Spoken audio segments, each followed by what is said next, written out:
শ্রীমদ্ ভাগবত গীতার 7 নম্বর অধ্যায়ের 20 নম্বর একটা মন্ত্র আছে। এই মন্ত্রটা কোনো এক মাহফিলে বয়ান করছিলাম। এই মন্ত্রটা আমগো দেশের বড় একজন ডিগ্রিধারী দার্শনিক, এক ডাক্তার, সেই না উনি শ্রীমদ্ ভাগবত গীতার সঙ্গে মিলায়া দেখছে। মিলায়া দেখে আমি যা বলছি, যে অর্থ বলছি, হুবহু তাই ওর মধ্যে লেখা আছে। ফোন দিয়েছে ওনার পিএস কি পার্সোনাল সেক্রেটারি, ফোন দিয়েছে। ফোন দিয়ে কয়, হুজুর চেয়ারম্যান সাহেব কথা কইতো। কি কথা কইব? কয় আপনি একটা মন্ত্রের ব্যাখ্যা করছিলেন, এই মন্ত্রটা শ্রীমদ্ ভাগবত গীতার মধ্যে পাওয়া গেছে। আমি কই সত্য না মিথ্যা? কয় সত্য। আমি কত সালের গীতা? কয় 80 সালের। আমি এটা তো সত্য পাওয়ার কথা না। বলে হুজুর এটার মধ্যে সত্যতা আছে, কারণ এই গীতার মধ্যে সংস্কৃত ভাষায় প্রথমে মন্ত্রটা লেখা, এরপরে ইংরেজিতে লেখা, অর্থ ইংরেজিতে করা, এরপরে হিন্দিতে করা, তারপরে বাংলায় করা। সংস্কৃত ভাষায় মন্ত্রটা লেখা আছে, এর ব্যাখ্যা সর্বপ্রথম ইংরেজিতে, এরপরে হিন্দিতে, তারপরে বাংলায়। 3টা অর্থ অনুবাদ করা আছে। মিলাইয়া দেখছি আপনার মন্ত্রের ব্যাখ্যা এই মন্ত্রের ব্যাখ্যা হুবহু ঠিক আছে।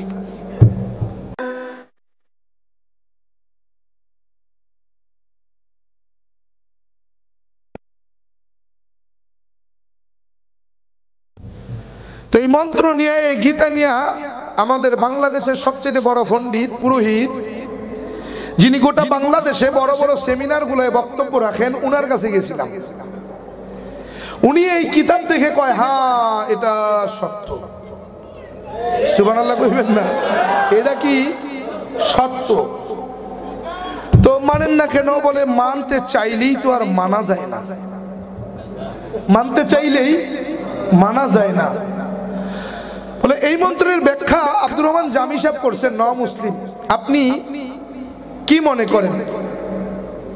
বলে হ্যাঁ, আব্দুর রহমান জামি সাহেবের বয়ান আমি প্রত্যেক দিনই প্রায় একবার করে শুনি। যদি আপনি তার সঙ্গে বসতে চান তো আমি যোগাযোগের মাধ্যম হই, আপনাদের দুজনে মোকাবেলা করে দেই। আপনি তো আপনার ধর্ম প্রচার করেন, উনি আমাদের ধর্ম প্রচার করে, তো একটু সামনাসামনি বসে দুজনে একটু সমাধান করলে ভালো হয় না? বলে না, ওনার সঙ্গে বসা যাইতো না, ওনার সাথে কি বসা যাইতো না। কেন? বৈশা দাঁড়ান যাইতো না। বসলে কালেমা পড়া লাগবো, বসলে কি কালেমা পড়া লাগবো, এমনি হইতো না। তো এজন্যই কই যে প্রিয় হাজিরিন, আমার দাদা কাকা জেঠা যারা শুনতেছেন, খাতার কলম নন, আমি যে মন্ত্রগুলো বলবো, রেফারেন্স গুলো দিব, আপনি লিখবেন। বাংলা কোনো কিতাবের মধ্যে খুঁজবেন না। বর্তমান বাংলাদেশে ইন্ডিয়ার মধ্যে যা আছে, বেদ, পুরাণ, রামায়ণ, মহাভারত, জেন্দাবেস্তা, স্মৃতি, শ্রুতি, মনুসংহিতা, এই যত নামের কিতাব আছে সবগুলো বাংলায় যেগুলো আসছে একটাও সত্য না। তাদের মন মতো করে সাজানো, সংযোজন করা, বিয়োজন করা। এর অরিজিনাল কিতাব যদি আপনি পেতে চান তো বেনারসে যেতে হবে। ভারতের বেনারস নামে একটা জায়গা আছে, জেলা আছে। এই বেনারসে একটা ধর্মীয় গ্রন্থাগার, জাদুঘর আছে। এই জাদুঘরের ভিতরে সংস্কৃত ভাষার মূল কিতাবগুলো আছে। আমি যে মন্ত্রগুলো বলবো এগুলো নিয়ে বেনারস যাইবেন, ওই জাদুঘরে ঢুকবেন, পৃষ্ঠা নম্বরগুলো মিলাবেন আর উল্টাবেন আর দেখবেন, মিলাইয়া দেখবেন। যদি ঠিক বলি মানবেন, যদি ভুল বলি ধরাইয়া দিবেন। যদি মানতে আপনার অ্যালার্জি থাকে চুপ থাকবেন। বাবা মাকে গালি দিয়া নিজের জায়গা নরকে বানাবেন না। ঠিক আছে না? ইনশাআল্লাহ। আপনারা বেজার হইতেছে? কষ্ট হচ্ছে? আল্লাহ পরে হাজিরিন, এজন্য এ পর্যন্ত আমি গুনাহগারের হাত দিয়া রব্বে কারীম 114 জন মতো কালেমা পড়ার সুযোগ করে দিয়েছেন। 114 জন এই পর্যন্ত আমার হাত দিয়ে কালেমা পড়েছে। এরা না বুঝা করছে না? হ্যাঁ, প্রলোভন দিছি তাগো, বাড়ি কইরা দিমু, গাড়ি কইরা দিমু, এই জন্য হ্যাঁ কেরে কি জন্য করছে? কয় ভুল জায়গায় থাকতে চাই না, সঠিক পথে চলতে চাই। কথা বলেন। আমি সত্যি আজকে আমার কাছে মনে হচ্ছিল আমি একটা জান্নাতি পরিবেশের মধ্যে আছি, কারণ আমি আপনাদের ফেনী জেলায় এসে দেখি আমার মতো অনেক আমার ভাই ফেনী জেলায় একটা মানে বিপ্লব তৈরি করছে। এই যে ডাইকা নিয়ে আইছি না শাহজালাল ফারুক ভাইরে, উনি এসে তো মানে আত্মহারা হয়ে গেছে আমারে ভাই। আমি ভাবলাম কি রে ঘটনা কি, পরে কয় যে হুজুর ভাই আমরা এরকম এই ফেনীর মধ্যে প্রায় 30 জনের মতো আমাদের লিস্টে আছে, আমরা 30 জন ফেনীতেই আছি, সবগুলো প্রবীণ, সবগুলো প্রবীণ, অনেক পুরনো মুরিদ, মানে অনেক বয়সের। আর আমি তো সেই দিনের, আমি তো আমার 23 বছর চলে এইখানে, এমনও প্রবীণ আমি মুরব্বী পেয়েছি। আমার ভাই অনেক পুরনো, বলে 40 বছর হয়ে গেছে, মানে আমার জন্মেরও আগে। এজন্য আমি এখানে আসার পরে আমার কাছে মনে হয়েছিল যে আমি জান্নাতের মধ্যে আছি। জান্নাতে যেইভাবে সমস্ত ভাইয়েরা একত্রিত হয়ে আনন্দ ফুর্তি করবে, আজকে আমি নমুসলিম ভাইদেরকে পাইয়া সেরকম আনন্দ ফুর্তির মধ্যে সময় কাটাইছি, টেরি ভাই নেই কোন সময় 9টা 10টা পার হয়ে গেছে। এজন্য হাজিরিন, লম্বা চড়া আলোচনা আজকে আর সম্ভব নয়। যদি কোনো সময় আসি একটু আগে দেওয়ার চেষ্টা করবেন, একটু আগে দেওয়ার চেষ্টা করবেন, যেন আমি মন ভরে আপনাদেরকে শুনাইতে পারি। তবে একবারে কিছু বলবো না, বিষয়টা এমন না। আধা ঘন্টা সময় চাইছি, দেওয়া যাবে তো ইনশাআল্লাহ? আধা ঘন্টার মধ্যে যতটুকু সম্ভব আমি আপনাদেরকে শোনানোর চেষ্টা করব, বাকিটা আল্লাহ পাকের ইচ্ছা। যদি হায়াতে আল্লাহ বাঁচায়া রাখেন ইনশাআল্লাহ তাআলা আগামীতে কোনো এক মাহফিলে চেষ্টা করব মন ভরে মন্ত্র শোনানোর, ঠিক আছে না? 2-4টা মন্ত্র আজকে বলা যায়, কারণ আসছি তো দাওয়াতের নিয়তে। কিসের নিয়তে? দাওয়াতের নিয়তে। কেন বলে বাল্লিগু আন্নি ওয়ালাউ আয়া আও কামা ক্বালা নবী আলাইহিস সালাতু ওয়াস সালাম। রাসূল বলেন যে হে আমার উম্মতেরা, আমার থেকে যদি একটা কোথাও তুমি শোনো, শুনতে পাও, আমার পক্ষ থেকে একটা কোথাও যদি তুমি শুনতে পাও, সেই কথাটা তোমার আরেক ভাইয়ের কাছে পৌঁছায়া দাও। এই কথাটা পৌঁছে দেওয়ার জন্য আমানতদার হিসেবে আসছি। আমানত তাদের কাছে দিয়া আমি ইনশাআল্লাহ এখান থেকে বিদায় নেব। আল্লাহ কবুল করেন, বলেন আমিন। প্রিয় হাজিরিন, পণ্ডিত্য শেষ করে, ডিগ্রি শেষ করে, ডক্টরেট শেষ করে বাবার কাছে এসে যখন বসলাম, বাবাকে ডাক দিয়া বলতেছি, বাজান আমাকে তো আপনি এত বড় পণ্ডিত বানাইলেন, ও বাবা আপনার উদ্দেশ্যটা কি ছিল? বলে বাবা আমার পরে আমার দায়িত্ব পালন করার জন্য তোমাকে আমি পণ্ডিত বানাইলাম, আমার পরে আমার দায়িত্ব তুমি পালন করবা। বললাম বাবা আমি পণ্ডিত হতে গিয়ে যা পড়লাম আপনিও কি তাই পড়ছেন? বলে হ্যাঁ। আমি যা জানলাম আপনিও কি তাই জানেন? বলে হ্যাঁ। বললাম বাবা আমি যা বুঝলাম, যা শুনলাম আপনিও কি তাই? বলে হ্যাঁ। বললাম বাবা জানেন তো মানলেন না কেন? জানলেন তো মানলেন না কেন? বাবা বলতেছে বাবা সবকিছু জানলেই যে মানতে হবে বিষয়টা এমন না। ঠিক দেখছো নি ঘসুকে বাঙ্গাল আছে না, মানে এসকের ঠেলায় কোন জায়গায় ঠিক আর কোন জায়গায় বেঠিক করবে হুশ নাই। কোন এক মাহফিলে টিভির এক তারকা, কিসের টিভি তারকা বোঝেন নাই, টিভির বক্তা, দাড়ি ছোট ছোট করে কাটছে, দাড়ি কি ছোট ছোট কাটছে। বিশেষ মেহমান স্টেজে উঠতেছি আমি, ওনার বয়ান শেষ তো ছোট্ট একটা সুরকুট পাঠায় দিছে মুসল্লিরা, শ্রোতা। সুরকুটের মধ্যে লিখছে হুজুর দাড়ি সম্পর্কে একটু বললে ভালো হইতো, আমরা একটু উপকৃত হইতাম। আর সুরকুট পায়া কয় হ্যাঁ দাড়ি রাখা ভালো জিনিস, দাড়ি রাখা ভালো, তবে বেশি লম্বা চড়া করা ভালো না। বেশি লম্বা করে রাখা ঠিক না। কেন? কেন? যুক্তি খাটাচ্ছি কেন? কেননা ইস্তিনজায় যখন বসবে প্রস্রাবের ছিটা ফাটা দাড়িতে লাগতে পারে, এজন্য দাড়িকে কেটে সেটে ছোট করাও জায়েজ আছে। কি কইবেন? জোরে কন্যা নাউজুবিল্লাহ। এই কথা কইছে আর আমি স্টেজের কোনায়, আমারে দেখা তো মাইক সাইডে দিয়া চেয়ার সাইডে দিয়া উঠে দাঁড়াইছি। তা আমি বইছি, উনি যাইতেছে গা, কিন্তু সুরকুটটা টেবিলের উপরে রেখে গেছে। এটা হাতে নিয়ে ওনারে টাইনা ধরছি, হযরত একটু দাঁড়াইতেন। দাঁড়াইছি। খুব সুন্দর একটা প্রশ্ন করছে আমার শ্রোতারা, সুন্দর জবাবও আপনি দিয়েছেন। একটু কমতি ছিল, সেটুক দিয়ে দেই, আপনি তারপরে যান। জি, আমি দাঁড়ায় রয়েছি পাশে।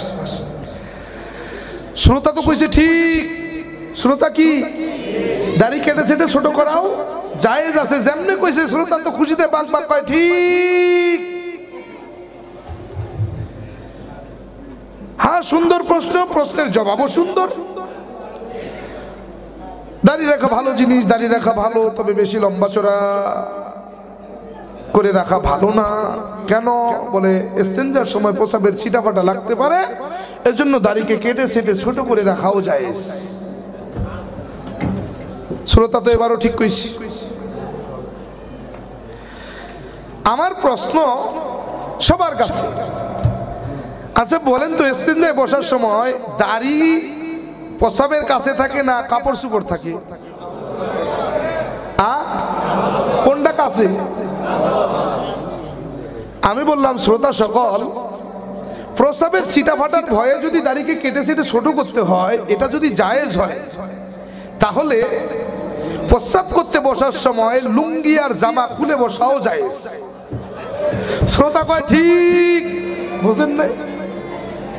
সবটাই ঠিক।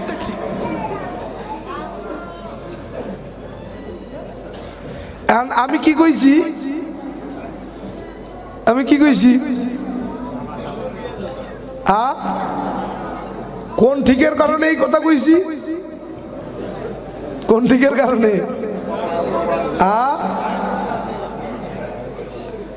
চিন্তা করা যায়, বাঙালি সব জায়গায় ঠিক মারে। আরে ঠিকের জায়গায় ঠিক কইবেন, হুশ করে কইবেন। বেঠিকের জায়গায় বেঠিক কইবেন। কি ঠিক না? হুশ রাখতে হবে, হুশ রাখতে হবে, বেহুশ হলে হবে না। মানুষ তো যার হুশ আছে সেই মানুষ, যার হুশ নেই সে কিন্তু মানুষ না। হয় পাগল, না হয় হায়াওয়ান, জানোয়ার। কথা কন, হয় পাগল না হয় কি হায়াওয়ান, জানোয়ার। তাদের কোনো হুশ নাই, এজন্য তারা মানুষও না। মানুষ কেবল তারাই যার হুশ আছে, সেই হলো মানুষ। কথা বলেন ঠিক কিনা? হাজিরিন, বাবার কাছে গিয়ে বললাম, বাজান আমি যা জানলাম আপনিও কি তা জানেন? বলে হ্যাঁ। আমি যা শুনলাম আপনিও শুনছেন? বলে হ্যাঁ। আমি যা বুঝলাম আপনিও বুঝছেন? বলে হ্যাঁ। তাইলে মানেন না কেন? বলে মানার উপায় নাই, সবার জন্য সব মানা যায় না। তুমি যা মানতে পারবা আমি বাবা পারবো না। বলে কেন?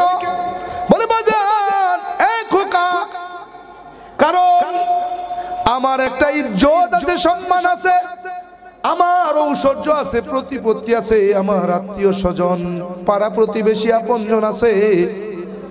তুমি যেটা পারবা আমি সেটা পারবো না, আমার দ্বারা সেটা সম্ভব না, তোমার দ্বারা যেটা সম্ভব।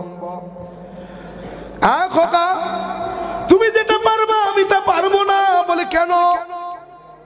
বাজান কয়, খোকারে এই ঠাকুর গায়ের মানুষ যে আমাকে সম্মান করে, সম্মান করে, আমি যদি মাইনা নেই কেউ সম্মান করবে না। তখন হঠাৎ করে মনে পড়ে গেল আবু তালেবের কথা। আহারে, আমার নবী ডাক দিয়ে বলেন, ইয়া আবা মান ক্বালা লা ইলাহা ইল্লাল্লাহু মুহাম্মাদুর রাসূলুল্লাহ মুখলিসান ফাদাখালাল জান্নাহ। ও চাচা যান, ইন্তেকালের অন্তিম মুহূর্তে আপনি শুধু একবার কালেমা শরীফ পাঠ করেন, কালেমা শরীফ পাঠ করেন, কালেমা শরীফ পাঠ করেন। আপনি শুধু একবার বলেন লা ইলাহা ইল্লাল্লাহু মুহাম্মাদুর রাসূলুল্লাহ। ও চাচা, এই পড়ার পরে বলার পরে যদি আপনার ইন্তেকাল হয়ে যায়, আমি মুহাম্মদ ওয়াদা করলাম আপনারে না নিয়ে আমি নবী জান্নাতে যাব না। আবু জাহাল লাফ দিয়ে উঠে কয়, ও আবু তালেব,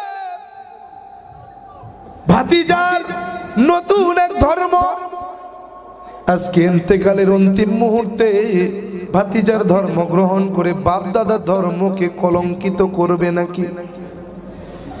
ভাতিজার নতুন ধর্ম গ্রহণ করে বাপ দাদার তৈরি খোদাগুলোকে অস্বীকার করবে নাকি, লাঞ্ছিত করবে নাকি? আবু তালেব, ভাতিজার নতুন ধর্ম গ্রহণ করে বাপ দাদার নেতৃস্থানীয় ব্যক্তি তুমি তোমার নেতৃত্বকে কলঙ্কিত করবে নাকি? সবাই যখন বলবে, ইন্তেকালের পূর্বে এই মক্কার জমিনের বড় নেতা আবু তালেব বাপ দাদার ধর্ম ছেড়ে ভাতিজার ধর্ম গ্রহণ করে মারা গেছে। আরে আবু তালেব, খবরদার খবরদার খবরদার। আবু তালেব কালেমা পড়ে না। আমার নবী দ্বিতীয়বার বলেন, ইয়া আবা মান ক্বালা লা ইলাহা ইল্লাল্লাহ মুখলিসান ফাদাখালাল জান্নাহ। ও চাচা যান, বুঝেছি আমি মুহাম্মদকে নবী বলে স্বীকার করতে আপনার লজ্জা বোধ হয়। আমি আপনার ভাতিজায়ের জন্য আপনি আমাকে নবী বলে স্বীকার করতে লজ্জা বোধ হয়। না গো চাচা, না, আমাকে নবী বলে স্বীকার করার প্রয়োজন নাই, প্রয়োজন নাই। আপনি শুধু জবানে একবার উচ্চারণ করবেন লা ইলাহা ইল্লাল্লাহ। ও চাচা যান, আমি মুহাম্মদ ওয়াদা করলাম কাল হাসরের ময়দানে আপনারে না নিয়া আমি মুহাম্মদ জান্নাতে যাব না। পড়ছেনি? আবু লাহাব লাফ দিয়া উঠে কই, রে আবু তালেব, আমাদের মাথা ছিলে তুমি, মৃত্যুর সময় ভাতিজার ধর্ম গ্রহণ কইরা মরবা। খবরদার খবরদার খবরদার, ভাতিজার ধর্ম গ্রহণ কইরা বাপ দাদার খোদাদেরকে লাঞ্ছিত কইরা মৃত্যুবরণ করিও না। সবাই তোমাকে সিসি গিন গিন করবে যে দেখছ মরার সময় ভাতিজার ধর্ম গ্রহণ কইরা মারা গেছে। আবু জাহাল পড়ে না, আবু তালেব পড়ে না, ডাক দিয়া কই, ইয়া আবা, ও চাচা যান, বুঝছি সবার সামনে বলতে আপনি লজ্জা হয়। যদি সবার সামনে বলতে আপনি লজ্জা বোধ করেন গো চাচা, সবার সামনে বলা লাগবে না। আমার নবী কানটা আবু তালেবের মুখের কাছে লাগায়া কয়, চাচা আমার কানে কানে শুধু একটু পড়েন লা ইলাহা ইল্লাল্লাহ। আমি মুহাম্মদ কথা দিলাম, ওয়াদা করলাম আপনারে না নিয়া আমি হাসরের ময়দান থেকে জান্নাতে যাব না। পড়ছেনি? বাবাই কয়, বাজান তুমি যা পারবা আমি বাবা তা পারবো না, আমার দ্বারা সম্ভব না। বলে কেন? বলে আমার সম্মান, আমার বংশ মর্যাদা, আমার বংশ পরিচয়, আমার ইজ্জত, আমার আত্মসম্মান, আমার প্রতিপত্তি, আমার অবস্থান, আমার আত্মীয় স্বজন, প্রতিবেশী, আপনজন সব ছেড়ে আমি যেতে পারবো না, পারবো না, পারবো না। বাবা তুমি যা পারবা আমি বাবা তা পারবো না। বললাম, বাজান আমাকে কিছু তথ্য কি আপনি দিতে পারেন? বলে, কি তথ্য দিব রে খোকা বল।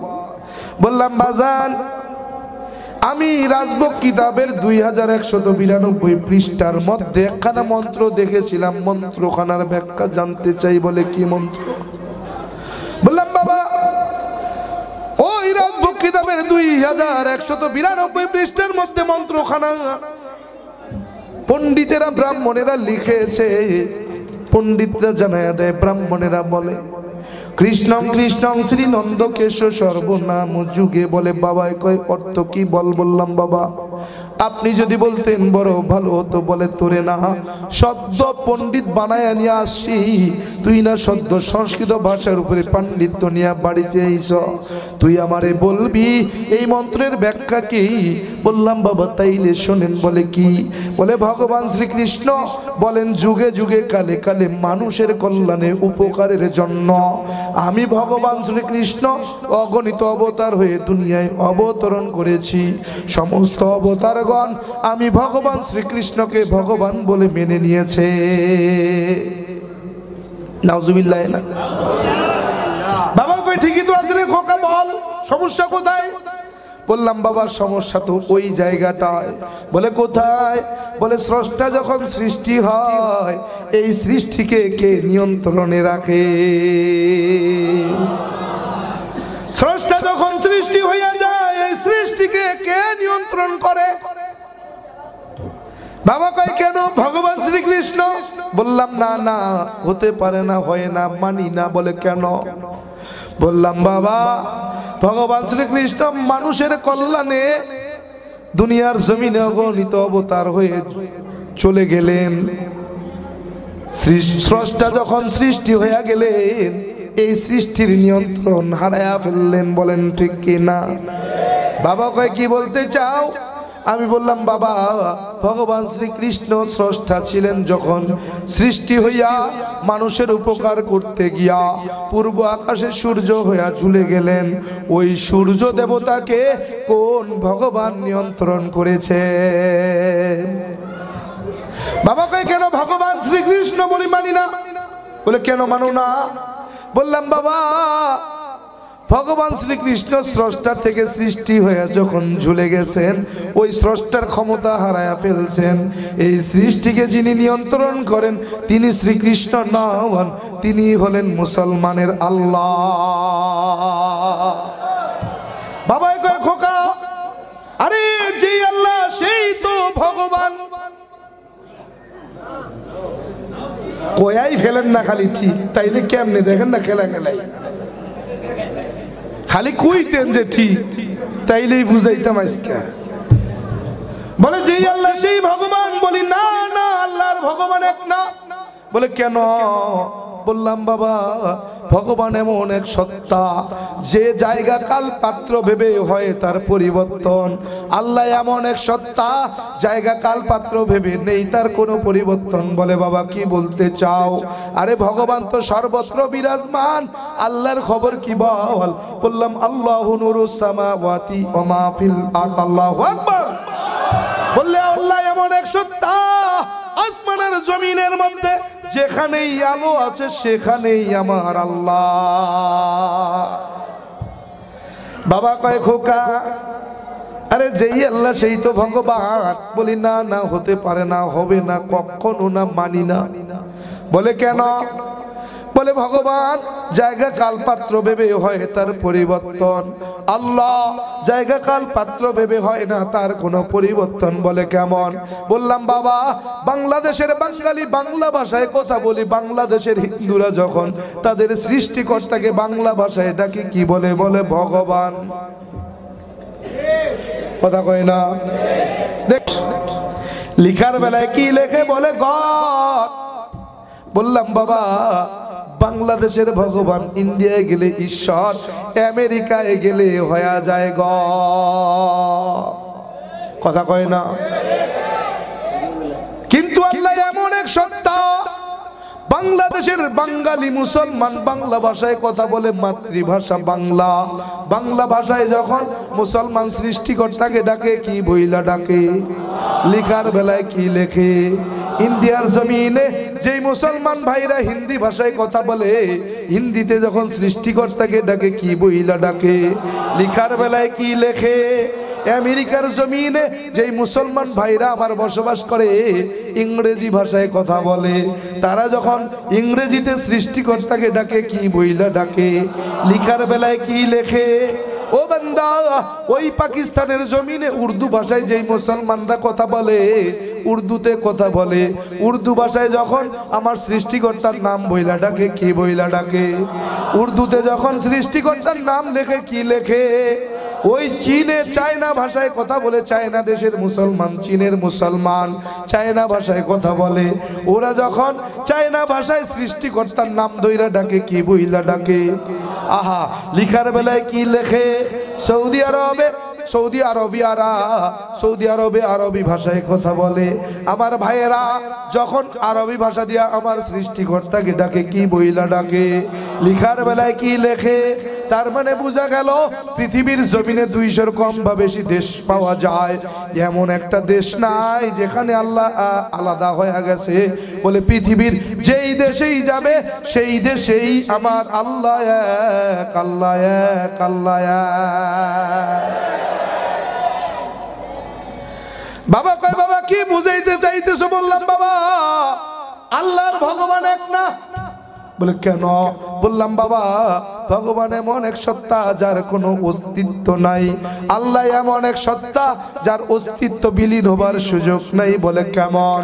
বললাম বাবা আল্লাহর ভগবান এক না। বলে কেন? বললে বাবা আল্লাহর ভগবান এক হতে পারে না। বলে কেন? বললাম বাবা ভগবান যদি এক হয় 3টা গুণ থাকা লাগবে, এই 3টা গুণ যদি থাকে মানি ভগবান আর আল্লাহ এক। বলে কি গুণ? বললাম বাবা বেদটা খুইলা দেখবে, এই বেদের মধ্যে লেখা আছে একমে বা দ্বিতীয়ম।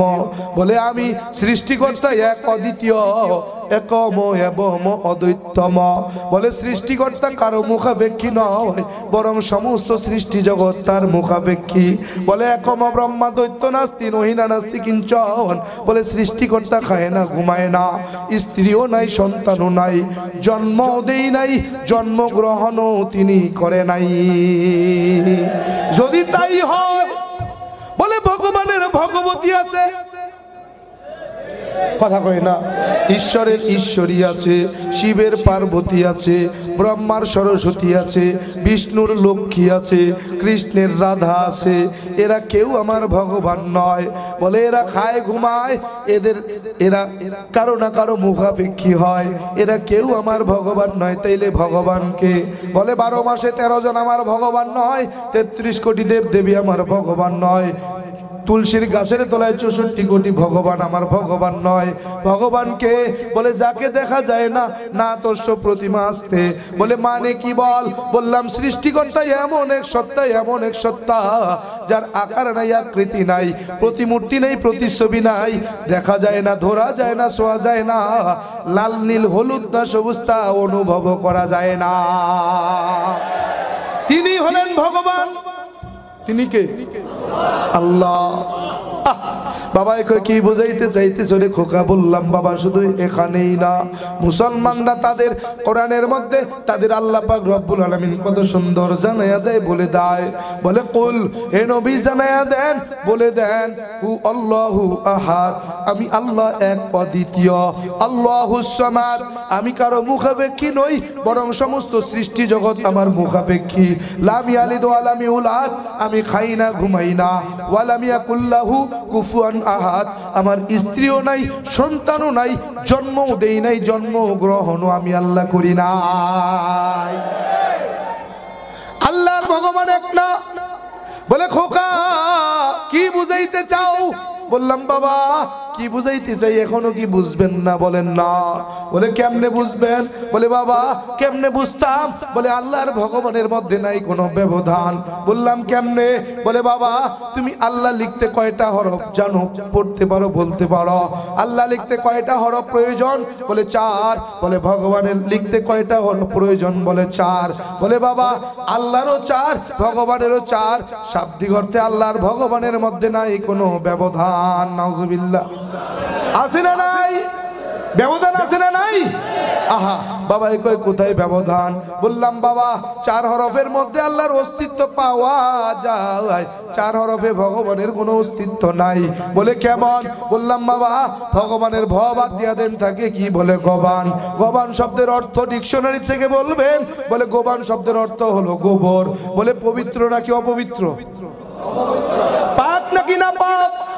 বললাম বাবা আপনার ভগবান কিন্তু নাপাক হয়ে গেছে। বলে বাবা লাফায়ও না, তোর আল্লাহ থাকবে না। বলে কেমন? বলে আল্লাহর 4 হরফের প্রথম হরফ আলিফ। বলে আলিফ তুমি যদি বাদ দিয়ে দাও থাকে কি? বলে লাম লাম হা। বলে এইবার আল্লাহরে কোথায় পাইবা? বলে লাম লাম হার ভিতরেও আমার আল্লাহ কোথায় আছে দেখায়া দাও। বলে লিল্লাহি মা ফিস সামাওয়াতি ওয়া মা ফিল আরদ। আল্লাহু আকবার। আল্লাহ আছে না নাই? বাবারে কইলাম বাবা গোবানের গ বাদ দিয়া দেন থাকে কি? বলে বান। ডিকশনারি থেকে বলবেন বানের অর্থ কি? বান শব্দের ব্যাখ্যা। বলে বান শব্দের অর্থ হলো দুইটা। 1 নম্বরে গ্রামের ভাষায় মুরব্বীরা আগে বন্যারে বান কয়া ডাকতো। বান বান ফলে বন্যা হইছে, বান হইছে। 1 নম্বরে বন্যা।